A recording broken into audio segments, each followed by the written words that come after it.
Voyons aujourd'hui nos premiers animaux de ce format de vidéo, la classe des mammifères. On va essayer de voir assez rapidement les ordres et quelques familles de mammifères. Mais avant ça, qu'est-ce qu'un mammifère? D'après le DICO, animal vertébré caractérisé par la présence de mamelles, d'une peau généralement couverte de poils, d'un cœur à 4 cavités, d'un encéphale relativement développé, par une température constante et une reproduction presque toujours vivipare. Les mammifères forment une classe d'animaux vertébrés.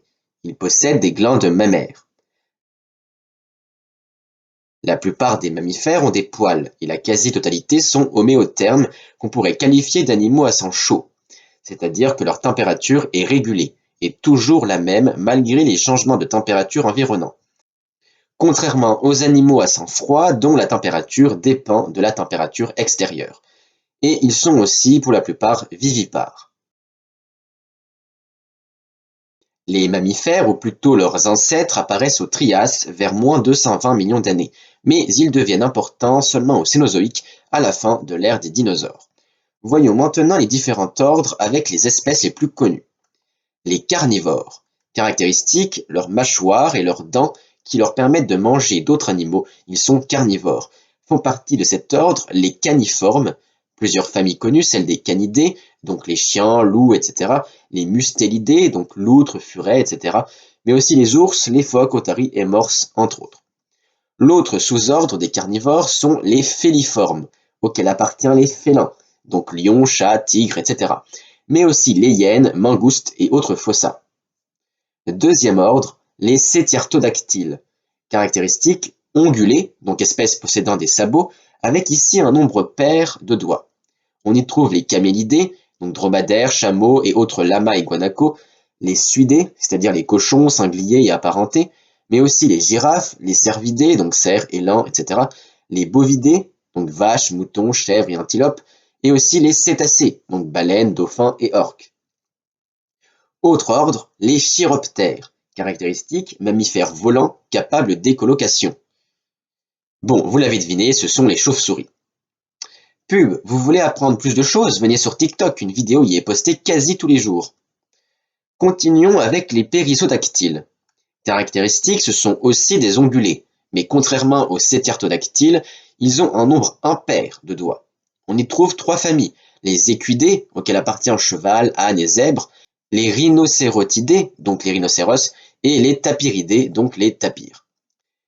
Les primates. Caractéristiques, une capacité à grimper aux arbres et un cerveau plus gros que la plupart des autres mammifères, et la plupart ont un doigt opposable.